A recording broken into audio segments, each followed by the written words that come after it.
The solution that saved the economy once can't be used again. In 1980, inflation was crushed with brute force.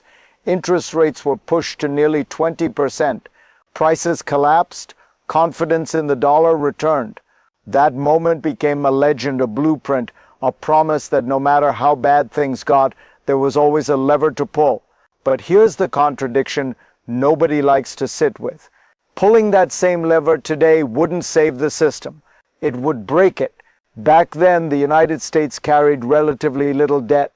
Today, the national debt has surged past $38 trillion, with debt exceeding the size of the entire economy. That changes everything. The tool that once restored order now threatens insolvency. And this isn't an abstract policy debate. It directly affects you, your savings, your retirement, the real value of your income. Because if the system can't afford to fight inflation the old way, it has to choose a different path. On the surface, it still looks controlled, rates move, officials speak calmly, markets play along, but underneath, the math has turned hostile. So the real question isn't whether leaders want to stop inflation, it's whether the system can survive if they try. What's happening here isn't a surprise event. It's the collision of an old playbook with a new reality. The core event sounds familiar. Inflation rises and the Federal Reserve is expected to respond the way it always has. Raise rates, slow demand, restore credibility. That expectation is still baked into markets, media coverage, and public debate. But it relies on an assumption that quietly stopped being true. In 1980, the government could absorb extreme rate hikes because debt levels were low. Today, the structure is inverted. Debt isn't a background variable anymore. It's the dominant force shaping every decision.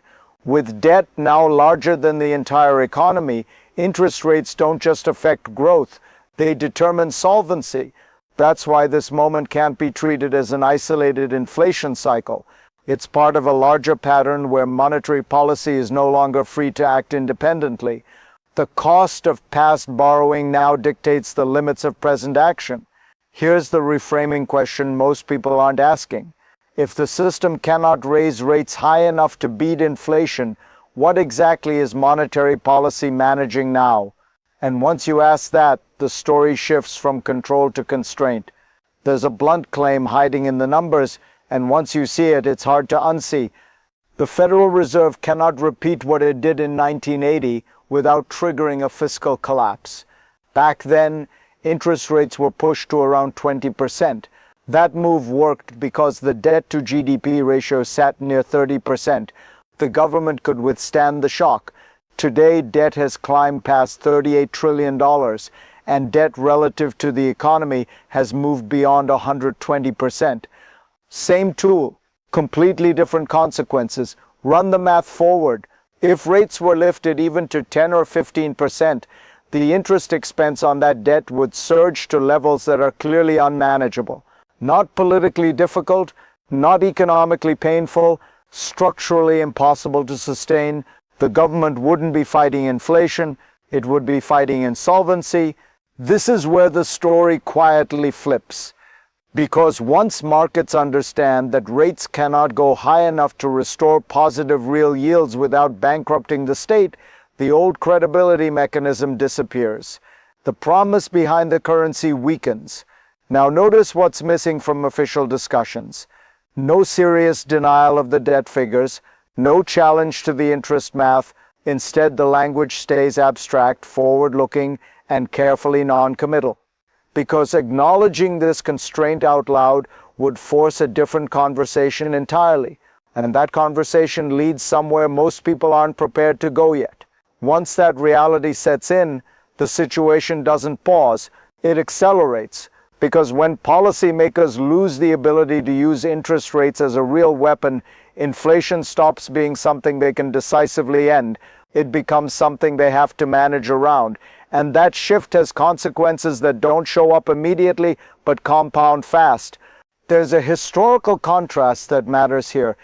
In earlier inflationary eras, credibility was restored by forcing savers back into the currency. Rates rose above inflation. Holding cash made sense again. That's what crushed gold prices in 1980 and stabilized the dollar.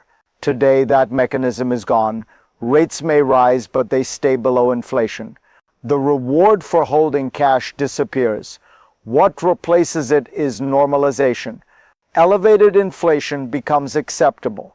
Negative real yields become routine, and policies that would have been treated as emergency measures in the past start to look permanent. This is where the system quietly crosses a line. Instead of defending purchasing power, it prioritizes debt survival. Instead of correcting excess, it smooths over pressure. What should feel abnormal starts to feel familiar, and once a system adapts to inflation instead of defeating it, the damage doesn't reverse. It spreads, because the next step isn't stabilization, it's dependency. The evidence gets sharper when you look at where the incentives actually point. Interest payments on the national debt have now climbed past $1 trillion a year. That single expense line is larger than what's spent on national defense, education, and law enforcement combined. This isn't a projection, it's a current condition. And it creates a contradiction the system can't escape, because every 1% cut in interest rates reduces that burden by roughly $380 billion annually.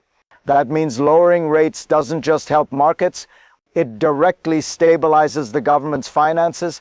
Fighting inflation makes the debt problem worse. Allowing inflation to persist makes it easier to manage. Now compare rhetoric to behavior. Publicly, inflation is framed as the enemy. Privately, the system is structured to benefit from lower rates, cheaper money, and currency dilution. You don't need intent to explain the outcome. The incentives do the work automatically. Here's the line that permanently changes how this should be viewed. Inflation isn't merely tolerated, it's financially useful. Once you see that, a lot of decisions snap into focus. Why pressure bills to cut rates? Why fiscal discipline keeps getting postponed? Why credibility is talked about more than it's enforced? And once inflation becomes a tool instead of a threat, the next casualty isn't growth, it's cash itself. Once inflation turns from a problem into a tool, pressure builds quickly and unevenly. First, real interest rates stay negative. Even when headline rates rise, they remain below the true pace of inflation. That guarantees a loss for anyone holding cash or sovereign bonds. Second, the official metrics soften the signal. Inflation looks contained on paper, while lived costs keep climbing. Third, policy becomes reactive. Markets wobble and responses come fast. Purchasing power erodes and explanations replace action. Stack these together and you get a system under strain, but not collapse. Savings thin out. Long-term planning breaks down. Capital starts moving defensively. And none of this triggers an emergency because nothing technically fails. It just degrades. This is where speed matters. The longer negative real yields persist, the faster confidence drains. People don't need to understand the mechanics to feel the effect. They only need to notice that holding cash guarantees loss. And once that realization spreads, behavior changes faster than policy ever can. So the question isn't whether this is sustainable in theory, it's what happens if this continues in practice. At that point, the consequences stop living on balance sheets and start showing up in ordinary decisions. You feel it when everyday expenses refuse to stabilize. Food costs more, energy costs more, housing resets higher, insurance premiums jump, repairs that used to be manageable suddenly force trade-offs. Nothing explodes, but everything tightens quietly, relentlessly. If you hold cash, its purchasing power shrinks by design. If you hold bonds, negative real yields work against you year after year. If your income is fixed, the gap widens. Even if wages rise, they chase prices instead of outrunning them. The system isn't malfunctioning, it's passing pressure downward. This is where ideology disappears. It doesn't matter what anyone believes. The mechanism is mechanical. When the state can't absorb the cost of debt, households do, through time, through inflation, through erosion that doesn't require legislation or votes. Most people sense this before they can explain it. They feel less secure even when markets look strong. That disconnect is the tell. If this feels familiar to you, say so in the comments. Because when enough people feel it at once, behavior shifts. And when behavior shifts, the system is forced to respond. That's when the deeper structure becomes impossible to ignore. What makes this persist isn't confusion or incompetence. It's design. The system runs on leverage, incentives, and confidence. Debt creates leverage. Leverage demands growth. And growth depends on belief that tomorrow will be easier than today. As long as that belief holds, pressure can be rolled forward instead of resolved. Look at the incentives. Governments benefit when inflation reduces the real value of debt. Markets benefit when liquidity lifts asset prices. Financial institutions benefit from volatility and turnover. No single actor has to choose debasement. The structure pushes everything in that direction on its own. That's why policy responses feel theatrical. Announcements matter more than outcomes. Stability becomes a narrative to maintain confidence, not a condition to restore purchasing power. The goal isn't to fix the imbalance, it's to keep it functioning without triggering panic. Here's the unsettling insight most coverage avoids. Inflation is the release valve. It transfers stress from the sovereign balance sheet to households and savers without an explicit decision. And once a system discovers a release valve that prevents immediate collapse, it keeps using it. That's why this phase isn't about outrage or blame. It's about momentum building inside a structure that no longer has a clean exit. From here, the trajectory splits, but both paths carry risk. In one direction, the system stays on its current course. Rates remain capped below inflation. Debt keeps expanding. Asset prices rise in nominal terms, creating the appearance of strength, while purchasing power continues to leak out quietly. This path avoids immediate disruption, but it depends entirely on confidence holding together. As long as people accept the new baseline, the system functions. The danger is slow realization, not sudden collapse. The other path forms when confidence moves faster than policy. Inflation accelerates, or markets test the limits of what central banks can contain. In that scenario, officials aren't choosing outcomes. They're reacting to them. Decisions get compressed. Trade-offs become visible. Measures once described as temporary harden into necessity. Notice the signals already appearing. Language shifts from control to flexibility, from certainty to monitoring. That isn't reassurance. It's positioning for uncertainty, because whatever comes next won't arrive as a clear announcement.